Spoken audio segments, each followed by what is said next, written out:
একদিন সকালে যখন আমি গরুকে খাবার দিতে উঠলাম, তখন এমন কিছু দেখলাম যে লজ্জায় আমি জল হয়ে গেলাম। প্রায়ই গরুকে খাবার দিতে গেলে আমি এমন দৃশ্য দেখতাম। আমি দেখলাম আমার ভাইজা ভাবির সঙ্গে সেইসব করছেন। ভাইজা আর ভাবির মধ্যে ভালোবাসার পারস্পরিক বোঝাপড়ার একটা সুন্দর দৃশ্য ছিল। তাদেরকে দেখে এক মুহূর্তের জন্য আমার খুব ভালো লাগলো। ঠিক তখনই ভাবির চোখ আমার উপর পড়ল। সে মুচকি হেসে ভাইয়ার থেকে আলাদা হয়ে গরুর দুধ দোহাতে চলে গেল আর ভাইজা ভাইয়ের দিকে চলে গেলেন। আমি ভাবলাম এই সময় তাদের ব্যক্তিগত মুহূর্তে একা ছেড়ে দেওয়া উচিত। তাই আমি বাড়ি ফিরে এলাম। মনে মনে ভাবতে লাগলাম, আমার স্বামী তো আমার কথা কখনো ভাবেনি, আর আমার ভাইয়া তো কত রোমান্টিক। আমি যেই বাড়ির দরজা পৌঁছে দরজা বন্ধ করতে গেলাম, ঠিক তখনই পেছন থেকে ভাইয়া এসে বলেন, কিরণ, তুমি খুব সুন্দর, কিন্তু তোমার স্বামীর কাছে তোমার জন্য সময় নেই। তুমি চাইলে আমি তোমার সব ইচ্ছে পূরণ করতে পারি। আমি বললাম, ভাইয়া, আপনি এসব কি বলছেন? এই বলে আমি দরজা বন্ধ করার চেষ্টা করলাম। তখন ভাইয়া দরজাটা জোরে ধরে ফেললেন। তারপর তিনি তার ইচ্ছে প্রকাশ করলেন, যেটা মেয়েদের জন্য সবচেয়ে কষ্টের। তার ইচ্ছে শুনে আমি অবাক হয়ে গেলাম। তারপর ভাইয়া দরজাটা ভেতর থেকে বন্ধ করে দিলেন। আমি পুরোপুরি কাঁপছিলাম, ভাবছিলাম কেউ দেখে ফেললে কি হবে। ভাইয়া বলেন, ভয় পাওয়ার দরকার নেই, সবাই খেতে গেছে আর তোমার ভাবি গরুর দুধ দোহাতে ব্যস্ত। মাত্র 5 মিনিটের ব্যাপার, কেউ আমাদের বিরক্ত করবে না। এই বলে ভাইয়া তার সেই ইচ্ছে পূরণ করলেন, যেটার জন্য মেয়েরা সহজে রাজি হয় না। নমস্কার বন্ধুরা, আমাদের আরেকটি আকর্ষণীয় গল্পে তোমাদের সবাইকে স্বাগত। আশা করি এই গল্পটা তোমাদের খুব ভালো লাগবে। আমার নাম কিমরন। আমার জন্য উত্তরপ্রদেশের একটি ছোট্ট গ্রামে একটি সাধারণ পরিবারে হয়েছিল। আমাদের পরিবারে আমার একটি বড় বোন আর একটি ভাই আছে। দুজনেরই বিয়ে হয়ে গেছে। এই গল্পটা সেই সময়ের যখন আমার বয়স ছিল 22 বছর। আমার বোনের বিয়ে 5 বছর আগে হয়ে গিয়েছিল, আর আমার বিয়ে হয়েছিল কিছুদিন আগে। আমি যখন মায়ের বাড়িতে এলাম, তখন বাড়ির পরিবেশ খুব গম্ভীর ছিল। আমার মা মাটিতে বসে কাঁদছিলেন। আমি মাকে জিজ্ঞেস করলাম, কিন্তু তিনি কোনো উত্তর দিলেন না। বাবা এক কোণে দাঁড়িয়েছিলেন, তার চোখে গভীর বিষণ্ণতা। তিনি আমাকে কাছে ডেকে ভারী গলায় বললেন, বেটি, তোমার দিদি আমাদের ছেলে এই দুনিয়া থেকে চলে গেছে। এটা শুনে আমার মনে হলো পায়ের তলার মাটি সরে গেছে। আমি ফুপিয়ে ফুপিয়ে কাঁদতে লাগলাম। আমার দিদির একটা মেয়ে ছিল, যে বিয়ের 1 বছর পর জন্মেছিল। আমরা সবাই দিদির শ্বশুর বাড়ি গেলাম। সেখানে তার শেষকৃত্য সম্পন্ন হলো। ধীরে ধীরে জীবন আবার স্বাভাবিক ছন্দে ফিরতে শুরু করলো। দিদির মৃত্যুর 2 মাস পর আমার জিজা তার মেয়েকে নিয়ে আমাদের বাড়িতে এলেন। তখন আমি বাড়িতে ছিলাম। জিজার পরিবারে কি আলোচনা হয়েছিল আমি জানতাম না। মা আমাকে একটা ঘরে নিয়ে গেলেন। তার মুখে গাম্ভীর্য ছিল। তিনি আসতে বলেন, বেটি, আমার কথা মন দিয়ে শোন।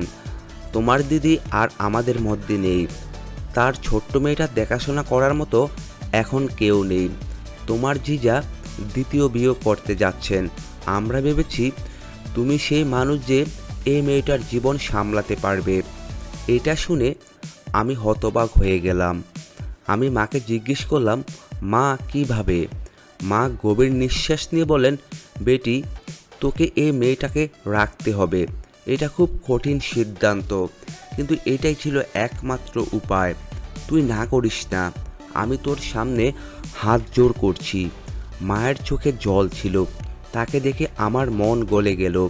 আমি চোখের জল আটকায় বললাম, ঠিক আছে মা, তুমি যা বলবে আমি তাই করব। মা আমাকে জড়িয়ে ধরে বললেন, তুই আমার কথা মেনে আমার বুকটা একটা বটভার নামিয়ে দিয়েছিস। তারপর মা অন্য ঘরে চলে গেলেন। দিদির মৃত্যুর 6 মাস পর আমি সেই মেয়েটার দেখাশোনা করলাম। আমার স্বপ্ন আর ইচ্ছে ত্যাগ হয়েছিল। অভিষেক আমার স্বামী, এই মেয়েটাকে মেনে নেবে কিনা আমার মনে সবসময় এই ভয় ছিল। তাই আমার ভাইয়াও আমার সঙ্গে এলো। আমি যখন শ্বশুরবাড়ি পৌঁছলাম সব কিছু নতুন আর অচেনা লাগছিল। রাতে আমার শাশুড়ি আমাকে বাড়ির একটা ছোট্ট ঘরে বসালেন। সেখানকার পরিবেশ আমার কাছে একটু অদ্ভুত লাগছিল। বিছানা মাটিতে পাতা ছিল, বাড়িটাও সাধারণ মাটির। আমি মাটিতে পাতা বিছানায় বসে আমার আগামী জীবন নিয়ে ভাবতে লাগলাম। কিছুক্ষণ পর ঘরের দরজা খুলল। অভিষেক এলেন, দরজা বন্ধ করে আমার কাছে এসে বসলেন। আমি ভেতরে ভেতরে ঘাবড়ে গিয়েছিলাম। হৃৎপিণ্ডের ধড়ফড়ানি বেড়ে গিয়েছিল। অভিষেক শান্ত গলায় বললেন, কিরণ, তুমি এখানে এসে গেছো। এটা আমাদের সম্পর্কের নতুন শুরু। আমি জানি এসব তোমার জন্য সহজ নয়, কিন্তু আমাদের এটা সামলাতে হবে। তার কথা শুনে আমার ঘাবড়ানি একটু কমলো, কিন্তু মনে প্রশ্নের ঝড় উঠল। আমি চুপচাপ তার কথা শুনতে লাগলাম। তিনি আমাকে আরাম করতে বললেন সময়ের সঙ্গে সব ঠিক হয়ে যাবে। তার এই ব্যবহারে আমি একটু অস্বস্তি বোধ করলাম। অভিষেক বিছানায় শুয়ে পড়লেন। আমি আমার ঘবড়ানি থেকে বেরোতে চেষ্টা করেছিলাম। ঘরের পরিবেশ ভারী আর উত্তেজনাপূর্ণ ছিল। অভিষেক আমার দিকে তাকিয়ে বললেন, কিরণ, আমি জানি এসব তোমার জন্য নতুন আর কঠিন, কিন্তু আমাদের দুজনকে মিলে এই সম্পর্কটাকে এগিয়ে নিতে হবে। তার কথা শুনে আমার মনে নানা রকম ভাবনা প্রশ্ন জেগে উঠল। বিয়ের পরের জীবন নিয়ে আমি আমার বান্ধবীর কাছে অনেক কথা শুনেছিলাম, কিন্তু আমার সামনের অভিজ্ঞতা সেসব থেকে আলাদা আর কঠিন লাগছিল। অভিষেক আমার হাত ধরে আমাকে ভরসা দেওয়ার চেষ্টা করলেন। ঘরে জ্বলন্ত লণ্ঠনের মৃদু আলো পরিবেশকে শান্ত আর গম্ভীর করে তুলছিল। আমি আমার ঘবড়ানি কমানোর চেষ্টা করতে লাগলাম। অভিষেক বললেন, এটা আমাদের সম্পর্কের নতুন শুরু। আমি চাই আমরা দুজনে এটাকে সঠিক পথে নিয়ে যাই। তার কথায় গাম্ভীর্য আর আরাম মমতা ছিল, যা আমাকে একটু স্বস্তি দিল। আমি চোখ বন্ধ করে মনে মনে ঈশ্বরের কাছে প্রার্থনা করলাম, এই নতুন সম্পর্ক যেন আমাদের জীবনে সুখ নিয়ে আসে। অভিষেক আমার কাছে বসে বললেন, কিরণ, আমি জানি আমাদের জন্য এই সম্পর্কটা একদম নতুন। এটাকে বুঝতে সময় লাগবে, কিন্তু আমি চাই আমরা দুজনে এই সম্পর্ক নিষ্ঠার সাথে পালন করার চেষ্টা করি। তার কথা শুনে আমি একটু দ্বিধায় পড়লাম, কিন্তু তার এমন কথা কিছু ছিল যা আমাকে শান্ত করলো। আমি পুরো সময় ঘাবড়ে গিয়েছিলাম, মনে অনেক প্রশ্ন আর দ্বিধা। রাতের পরিবেশ আমার জন্য নতুন আর চ্যালেঞ্জিং ছিল। আমি মানসিক আর শারীরিকভাবে ক্লান্ত ছিলাম। সকালে উঠে মনে একটা অদ্ভুত অস্থিরতা ছিল। গত রাতের জটিলতায় আমি ক্লান্ত হয়ে পড়েছিলাম, কিন্তু নিজেকে সামলানোর চেষ্টা করলাম। আমি বুঝলাম এই নতুন জীবন বোঝা আর মানিয়ে নিতে সময় লাগবে। আমি অভিষেকের সঙ্গে আমার সম্পর্ক ভালো করার চেষ্টা আর বোঝার দিকে এগোনোর সিদ্ধান্ত নিলাম। সকালে আমার শাশুড়ি আমাকে জাগালেন। রাতের ঘটনার পর আমার মন খুব ভারী ছিল। আমি ভাবতে লাগলাম, কাশ আমি মায়ের এই মেয়েটার জন্য না করে দিতাম, কিন্তু ভাগ্যকে কে ঠেকাতে পারে। এখন এটাই আমার জীবন। ধীরে ধীরে আমি আমার ভাগ্যের সঙ্গে মানিয়ে নিতে শুরু করলাম। আমার জীবন যেন একটা মেশিনের মতো হয়ে গেল। সারাদিন বাড়ির কাজে ব্যস্ত থাকতাম আর রাতে আমার সম্পর্কের ভার বোধ করতাম। ধীরে ধীরে আমি পরিস্থিতি আরও শিখে গেলাম। শ্বশুরবাড়ির সব মহিলাদের সঙ্গে আমার পরিচয় হতে লাগলো। তারা তাদের স্বামীদের সঙ্গে তাদের অভিজ্ঞতা আর খুশির কথা ভাগ করত। তাদের কথা শুনে আমার মন বিষণ্ণ হয়ে যেত, কিন্তু আমি কখনো কারোর সঙ্গে আমার মনের কথা বলিনি। আমি আমার জীবনের দুঃখগুলো নিজের মধ্যে লুকিয়ে রেখে চুপচাপ সব সহজ করতাম। আমাদের পরিবেশ খুব সাধারণ ছিল। অভিষেক না বেশি পড়াশোনা করেছিলেন, না কোনো চাকরি করতেন। এই জন্য বাড়ির আর্থিক অবস্থাও ভালো ছিল না। দিন যেতে লাগলো। আমি নিজেকে পরিস্থিতির সঙ্গে সঙ্গে মানিয়ে নেওয়ার চেষ্টা করেছিলাম। আমার মধ্যে এই বিশ্বাস ছিল যে প্রতিটা পরিস্থিতির মোকাবেলা ধৈর্য আর বুদ্ধি দিয়ে করতে হবে। আমাদের পরিবারের সবচেয়ে বেশি পড়াশোনা করা মানুষ ছিলেন আমার ভাইয়া মনোজ। তিনি একটা সরকারি স্কুলের শিক্ষক ছিলেন। তিনি ভাগে ভাগে যে জমি এসেছিল আমি তার দেখাশোনা করতাম, যদিও তিনি তার পরিবারের সঙ্গে আলাদা থাকতে শুরু করেছিলেন। অভিষেকের জমি এত কম ছিল যে তার উপর ভরসা করে বাড়ির খরচ চালানো কঠিন হয়ে পড়েছিল। সময় যেতে লাগলো, কিন্তু আমাদের অবস্থা দিন দিন খারাপ হতে লাগলো। আমার বিয়ের 5 বছর হয়ে গেছে, আমার বয়স এখন 28। আমাদের নিজের কোনো সন্তানও নেই। সত্যি বলতে আমি সন্তানও চাইতাম না। দিদির মেয়ে সঞ্জনা, যে এখন 12 বছরের হয়ে গেছে, তাকে সামলানোই আমাদের জন্য সবচেয়ে বড় দায়িত্ব ছিল। সঞ্জনা আমাকে মা বলে ডাকতো, আমিও তাকে আমার মেয়ের মতো ভালোবাসতাম। সঞ্জনা এখন কিশোরী বয়সে পৌঁছে গেছে, তার ব্যক্তিত্ব আর বোধ শক্তি বাড়ছিল। সে জানতো আমি তার আসল মা নই, কিন্তু সে আমাকেই মায়ের মতো মেনে নিয়েছিল। আমাদের মধ্যে এই বাড়ির সম্পর্কটা একটা অমূল্য বন্ধন হয়ে উঠেছিল।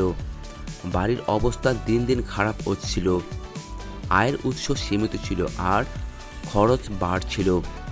একদিন সকালে যখন আমি গরুকে খাবার দিতে উঠলাম, তখন এমন কিছু দেখলাম যা আমি চমকে দিল। আমি দেখলাম আমার ভাইয়া আর তার স্ত্রী হাসিমজা করে কথা বলছেন। তাদের মধ্যে স্নেহ আর পারস্পরিক বোঝাপড়া দেখে এক মুহূর্তের জন্য আমার খুব ভালো লাগলো। মনে হলো কঠিন পরিস্থিতিতেও সম্পর্কে মাধুর্য আর সহযোগিতা রাখা কতটা জরুরি। তারা আমাকে দেখতে পেয়ে ভাবি একটু মুচকি এসে ভাইয়ার থেকে আলাদা হয়ে গরুর দুধ দোহাতে গেলেন, আর ভাইয়া বাইরের দিকে চলে গেলেন। আমি ভাবলাম এই সময় তাদের ব্যক্তিগত মুহূর্তে একা ছাড় দেওয়া উচিত, তাই আমি বাড়ি ফিরে গেলাম। দরজায় পৌঁছে ভাইয়া যাচ্ছিলাম, ঠিক তখনই পেছন থেকে ভাইয়া এসে পড়লেন। তার উপস্থিতি আমাকে একটু চমকে দিল। আমি তৎক্ষণাৎ জিজ্ঞেস করলাম, ভাইয়া কোনো কাজ ছিল? ভাইয়া মুচকি হেসে বললেন, না, শুধু তোমার মুখে একটা অদ্ভুত ভাব দেখে ভাবলাম তুমি কি ঠিক আছো কি না। তার কথায় আমার একটা হালকা ঠাট্টার সুর ছিল। আমি সেটা উপেক্ষা করে বললাম, সব ঠিক আছে ভাইয়া। এরপর তিনি কিছুক্ষণ দাঁড়ালেন, তারপর হেসে চলে গেলেন। যদিও আমি ভাইয়ার আচরণে অস্বস্তি বোধ করছিলাম। তিনি যেই আমার কাছ থেকে আসার চেষ্টা করলেন, আমি নিজেকে সামলে দ্বিধা গলায় বললাম, ভাইয়া আপনি যা করছেন সেটা ঠিক নয়, আমাকে একা ছেড়ে দিন। তিনি আমার কথা উপেক্ষা করে আমাকে আটকানোর চেষ্টা করলেন। আমার সাহস ভাঙল না। আমি দ্রুত হাত ছাড়িয়ে আমার ঘরের দিকে পৌঁছে গেলাম। দরজার কাছে পৌঁছে বন্ধ করার চেষ্টা করলাম, কিন্তু ভাইয়া জোরে জোরে ধাক্কা বেঁধে ভিতরে ঢুকে পড়লেন। তখন আমি বুঝতে পারছিলাম না আমি কি করব, কিন্তু সাহস সঞ্চয় করে দৃঢ়ভাবে বললাম, ভাইয়া এটা ঠিক না, আপনার আচরণে আমি খুব অস্বস্তি বোধ করছি, এখন থেকে আপনি চলে যান। তার মুখে একটা মুহূর্তের জন্য চিন্তার ভাব ফুটল। তার বললেন, আমাকে মাফ করো, আমার কোনো খারাপ উদ্দেশ্য ছিল না। এরপর তিনি তৎক্ষণাৎ ঘর থেকে বেরিয়ে গেলেন। আমি স্বস্তির নিঃশ্বাস ফেললাম। ভাবলাম এবার থেকে আরও সতর্ক থাকতে হবে। সেই দিনের পর আমি ভাইয়ার সঙ্গে একটু দূরত্ব বজায় রাখলাম। বাড়ির সবার সঙ্গে বেশি সময় কাটাতে লাগলাম, যাতে এমন পরিস্থিতি আর না আসে। আমি দৃঢ়ভাবে বললাম, আপনি যদি আমার সম্মান চান তাহলে এখনই এখান থেকে চলে যান, না নিলে আমি সব কিছু পরিবারের কাছে বলে দেব। কিন্তু আমার কথা ভাইয়ার কোনো ভ্রুক্ষেপই হলো না। তিনি হেসে বললেন, তুমি যা চাও তা করতে পারো, আমার কিছু যায় আসে না। কিন্তু তুমি জানো কিরণ, তুমি খুব সুন্দর। যেদিন থেকে তোমাকে প্রথম দেখেছি সেদিন থেকে আমি তোমার প্রতি আকৃষ্ট। আমি এটা শুনে কিছুক্ষণের জন্য চুপ হয়ে গেলাম। আমার মনে নানা চিন্তা ঘুরতে লাগলো। আমার স্বামী কখনো আমার প্রশংসা করেনি, আমার ভাবনাগুলো বোঝার চেষ্টাও করেনি। ভাইয়ার কথা আমাকে অস্বস্তিতে ফেলেছিল। আমি নিজেকে সামলানোর চেষ্টা করছিলাম। আমি তাকে থামিয়ে বললাম, আমাকে ছেড়ে দিন, আমরা কোনো দিন এসব নিয়ে কথা বলবো। আমার কথা ভাইয়া একটু চুপ হলেন, কিন্তু তবু থামলেন না। বললেন, ঠিক আছে, আমি আবার তোমার জন্য অপেক্ষা করব। সেই মুহূর্তে আমি নিজেকে পুরোপুরি সামলানোর চেষ্টা করেছিলাম। আমার পুরো চেষ্টা ছিল এই পরিস্থিতি থেকে বেরিয়ে আসা আর নিজেকে নিরাপদ রাখা। আমি কিছু না বলে ঘরে চলে গেলাম। কিছুক্ষণ পর ভাইয়া এসে বাড়ির পেছনের দিক দিয়ে যাওয়ার মন করলাম, কিন্তু তৎক্ষণে ভাইয়া চলে গিয়েছিলেন। আমি ফিরে এসে নাস্তা তৈরি করতে লাগলাম। সঞ্জনাকে স্কুলে পাঠিয়ে দিলাম, কিন্তু আমার মন কোথাও ঠিক ছিল না। ভাইয়ার সঙ্গে ঘটে যাওয়া ঘটনা বারবার মনে আসছিল। দুপুরের কাছে আসার সঙ্গে সঙ্গে আমার অস্থিরতা বাড়ছিল। আমার মনে আছে ঘড়িতে দেখলাম 12টা বাজতে আর মাত্র কয়েক মিনিট বাকি। ঠিক তখনই আমার শাশুড়ি ঘরে এলেন, বললেন, বউ, আমরা খেতে যাচ্ছি, তুমি দরজা বন্ধ করে নিও। আমি উঠে বাইরে এলাম। শ্বশুর শাশুড়ি খেতে গেলে দরজা ভেতর থেকে বন্ধ করলাম। তারপর আবার ঘরে ফিরে গেলাম। বাড়ির আনাচে কানাচে থেকে একটা দেয়াল ছিল, যেটা এখান থেকে 7 ফুট উঁচু হয়ে গেছে। আমার কোনো ধারণাই ছিল না আমি সেখানে না গেলে কি হতো। আমি ঘরে একা বসেছিলাম, নিজেকে দোষ দিচ্ছিলাম। ভাবছিলাম আমি শ্বশুর শাশুড়ির সঙ্গে যদি খেতে যেতাম। ঠিক তখনই যেটার ভয় ছিল সেটাই হলো।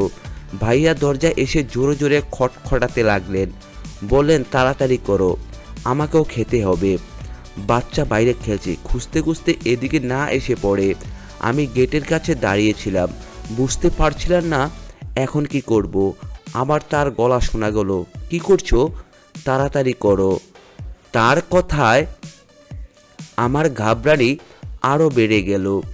আমার ভয় হচ্ছিল কেউ এসে পড়লে কি হবে। ভয়ে ভয়ে আমি ঘরের দিকে এগোলাম। মূল দরজার কাছে গিয়ে দাঁড়ালাম। দরজা খুলতেই ভাইয়া দ্রুত ভেতরে ঢুকে পড়লেন। চাটাইয়ের উপর গিয়ে শুয়ে পড়লেন। বললেন, দেখো, তাড়াতাড়ি না হলে কেউ এসে পড়বে। তার কথা শুনে আমি খুব ঘাবড়ে গিয়েছিলাম। আমি ঘরে গিয়ে দরজা ভেতর দিকে বন্ধ করলাম, তালা লাগিয়ে দিলাম। ঘুরতেই হঠাৎ ভাইয়া আমাকে জোর করে ধরে ফেললেন। চাটাই থেকে উঠতে বললে লাগলেন, দেখো কিরণ, তুমি এটা কি করলে? যখনই তোমার কথা ভাবি এমন কিছু হয়। এখন তাড়াতাড়ি আমার ঘাবড়ানি শান্ত করো। আমি না চাইতেও সব কিছু করতে বাধ্য হলাম। সব শান্ত হয়ে গেল। তারপর তিনি তাড়াতাড়ি ঘর থেকে বেরিয়ে গেলেন। যাওয়ার সময় বললেন, আজ রাতে যখন সবাই ঘুমিয়ে পড়বে, আমি বাড়ির পেছনে তোমার জন্য অপেক্ষা করব। আমি ঘরে গিয়ে শুয়ে রইলাম। দেয়ালের দিকে তাকিয়ে অনেকক্ষণ ওই অবস্থাতেই পড়ে রইলাম। তারপর ধীরে চাটাই থেকে উঠে বাথরুমে গেলাম। এখন আমার মনে হচ্ছিল আমার জীবনে যেন নতুন কিছু এসে গেছে। আমার মনে হতে লাগলো আমার জীবনের শূন্যতা এখন পূর্ণ হয়ে গেছে। আমি যেন নতুন একটা উদ্দেশ্য পেয়ে গেছি। ফিরে এসে আমি রান্নাঘরে গিয়ে দুপুরের খাবার তৈরি করতে শুরু করলাম, কারণ সঞ্জনাও স্কুল থেকে ফিরতে চলছিল। খাবার তৈরি করে আমি ঘরে এসে চারপায়ে শুয়ে পড়লাম। মনে মনে সব ঘটনা আবার ঘুরতে লাগলো। আমি বুঝলাম আমার জীবনে এখন একটা নতুন পরিবর্তন এসে গেছে। আমার মনে হলো এখন আর আমি পুরনো চিন্তা থেকে দূরে থাকা উচিত না। আমি আবার সেই পুরনো অনুভূতি ফিরে পেতে চাইলাম। এসব ভাবনায় ডুবেছিলাম। হঠাৎ দরজায় খটখট শব্দ হলো। আমি তাড়াতাড়ি দরজা খুললাম। দেখলাম সঞ্জনা স্কুল থেকে ফিরে এসেছে। সে দ্রুত ভেতরে ঢুকে পড়ল। মা, খুব গরম, তাড়াতাড়ি পানি দাও, খুব তেষ্টা পেয়েছে। সঞ্জনা দ্রুত ঘর থেকে চলে গেল। আমি তাকে দেখতে থাকলাম। এখন সঞ্জনার গাল গরমে লাল হয়ে গিয়েছিল। আমি রান্নাঘরে গিয়ে এক গ্লাস পানি নিয়ে তার কাছে গেলাম। পানি দিতে দিতে তাকে দেখতে লাগলাম। এখন তার মাসুমিত, তার আকর্ষণ দেখা যাচ্ছিল। তাকে দেখে আমার খুব ভালো লাগছিল। কিন্তু সে আমাকে দেখে বলল, কি দেখছো মা? আমি বললাম, কিচ্ছু না, তুই তাড়াতাড়ি ইউনিফর্ম বদলে নে, আমি তোর জন্য খাবার লাগিয়ে দিচ্ছি। এরপর আমি রান্নাঘরে গিয়ে সঞ্জনার জন্য খাবার পরিবেশন করতে লাগলাম। ঠিক তখনই আবার দরজায় খটখট শব্দ। আমি সঞ্জনাকে দরজা খুলতে বললাম। সে গিয়ে দরজা খুলল। আমার সঙ্গে শ্বশুরও ক্ষেত থেকে ফিরে এসেছিলেন। আমি সবার জন্য খাবার বার করলাম। আমরা সবাই মিলে দুপুরের খাবার খেলাম। খাওয়ার পর সবাই নিজের নিজের ঘরে বিশ্রাম করতে গেলাম। সঞ্জনা আর আমি একই ঘরে ঘুমাতাম। অভিষেক যখন বাড়িতে থাকতেন তখন সঞ্জনা তার দাদির কাছে ঘুমাতো, কিন্তু যখন থেকে অভিষেক মুম্বাই গেছেন তখন সে সঞ্জনা আমার কাছেই ঘুমায়। সে আমার কাছে এসে চার পায়ে শুয়ে পড়ল। আমি তার চুলে হাত বুলিয়ে দিতে লাগলাম। যখন ঘুমিয়ে পড়লাম জানি না, বিকেল 4টে নাগাদ শাশুড়ি আমাকে জাগালেন। তিনি আবার খেতে যাওয়ার জন্য তৈরি হচ্ছিলেন। আমি উঠে সবার জন্য চা বানাতে লাগলাম। চা নিয়ে শ্বশুর শাশুড়ির কাছেও গেলাম। শাশুড়ি আমাকে বললেন, বেটি তোমার ভাইঝিকেও চা দিয়ে এসো। আমি তার বউ তো মায়ের বাড়ি চলে গেছে, জানি না সে কিছু খেয়েছে কিনা।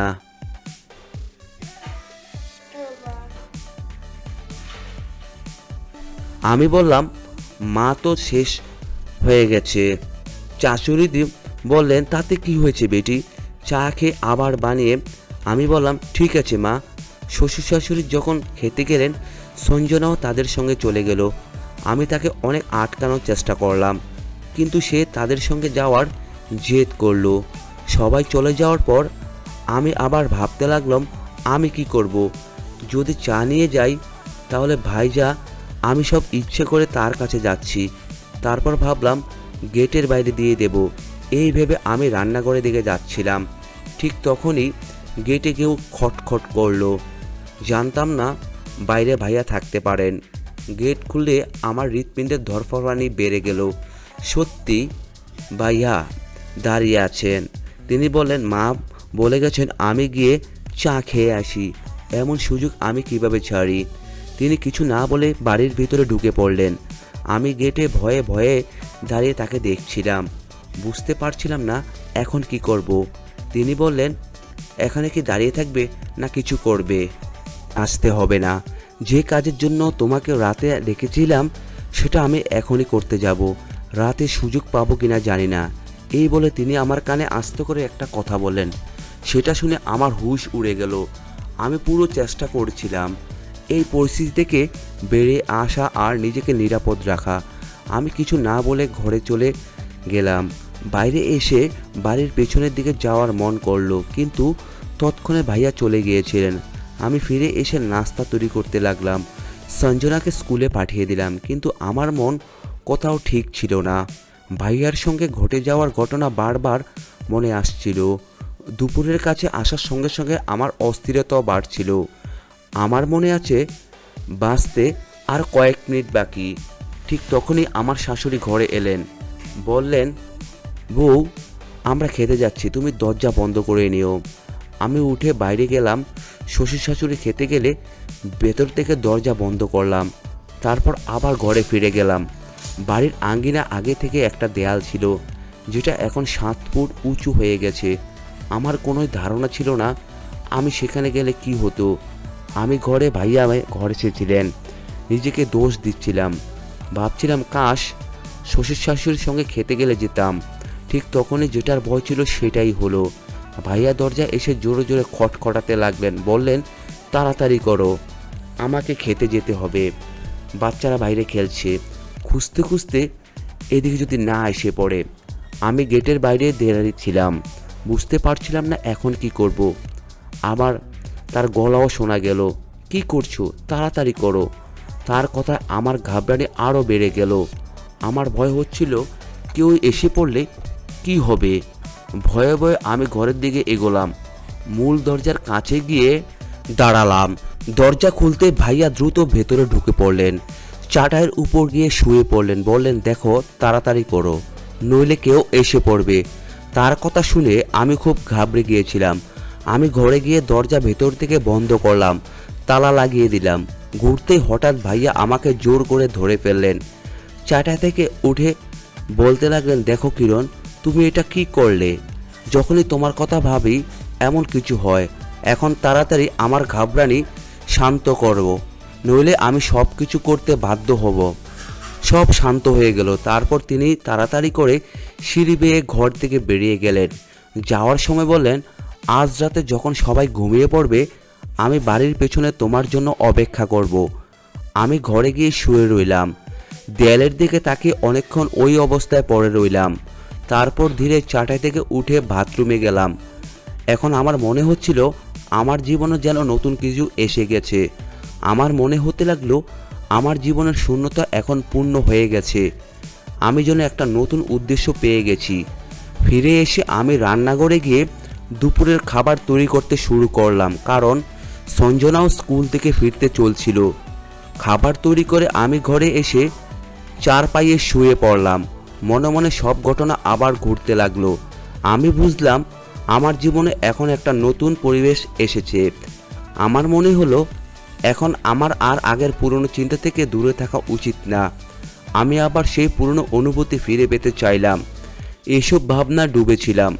হঠাৎ দরজায় খটখট শব্দ হলো। আমি তাড়াতাড়ি দরজা খুললাম। দেখলাম সঞ্জনা স্কুল থেকে ফিরে এসেছে। সে দ্রুত ভিতরে ঢুকে পড়ল। মা, খুব গরম, তাড়াতাড়ি পানি দাও, খুব পিপাসা পেয়েছে। সঞ্জনা দ্রুত তার ঘরে চলে গেল। আমি তাকে দেখতে থাকলাম। এখন সঞ্জনা বড় হয়ে গেছে। গরমে তার গাল লাল হয়ে গিয়েছিল। আমি রান্নাঘরে গিয়ে এক গ্লাস পানি নিয়ে তার কাছে গেলাম। পানি দিতে দিতে তাকে দেখতে লাগলাম। এখন তার মাসুমিয়ত আর আকর্ষণ তাকে দেখে আমার খুব ভালো লাগলো। কিন্তু সে আমাকে দেখে বলল, কি দেখছো মা? আমি বললাম, কিছু না, তুই তাড়াতাড়ি ইউনিফর্ম বদলে নে, আমি তোর জন্য খাবার লাগিয়ে দিচ্ছি। এরপর আমি রান্নাঘরে গিয়ে সঞ্জনার জন্য খাবার পরিবেশন করতে লাগলাম। ঠিক তখনই আবার দরজায় শব্দ হলো। আমি সঞ্জনাকে দরজা খুলতে বললাম। সে গিয়ে দরজা খুলল। আমার সঙ্গে শ্বশুরও ক্ষেত থেকে ফিরে এসেছিলেন। আমি সবার জন্য খাবার বার করলাম। আমরা সবাই মিলে দুপুরের খাবার খেলাম। খাবার খাওয়ার পর নিজের ঘরে বিশ্রাম করতে গেলাম। সঞ্জনা আর আমি একই ঘরে ঘুমাতাম। অভিষেক যখন বাড়িতে থাকতেন তখন সঞ্জনা তার দাদির কাছে ঘুমাতেন, কিন্তু যখন অভিষেক চলে গেছেন তখন থেকে সঞ্জনা আমার কাছে ঘুমায়।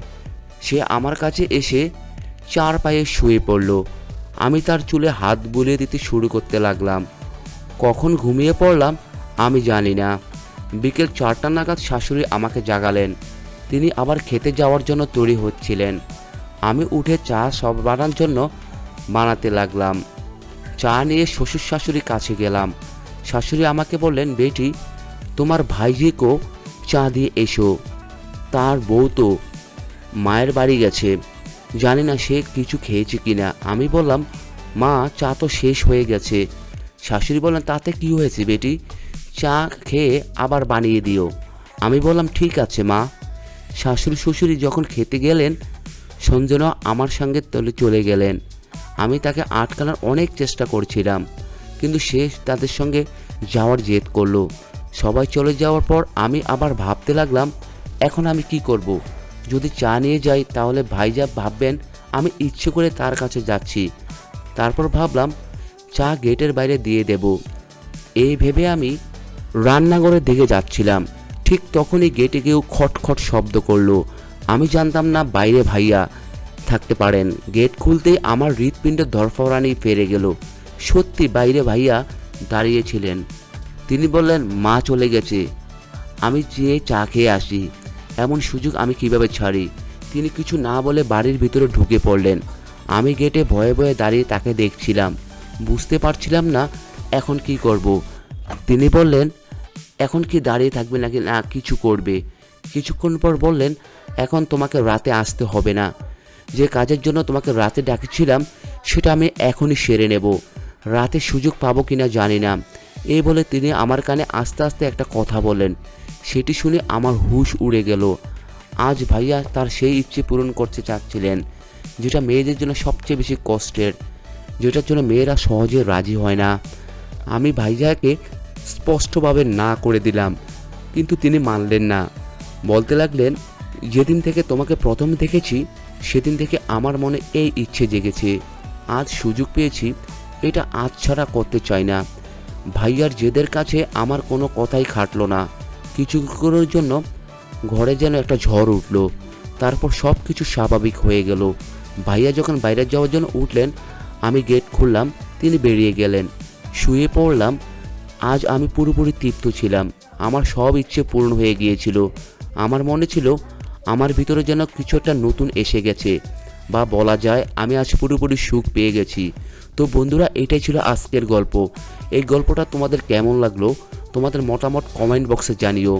গল্পটা ভালো লাগলে ভিডিওটি লাইক করে দিও আর আমাদের চ্যানেলটি সাবস্ক্রাইব করে আমাদেরকে নতুন নতুন ভিডিও তৈরি করার উৎসাহ দিও।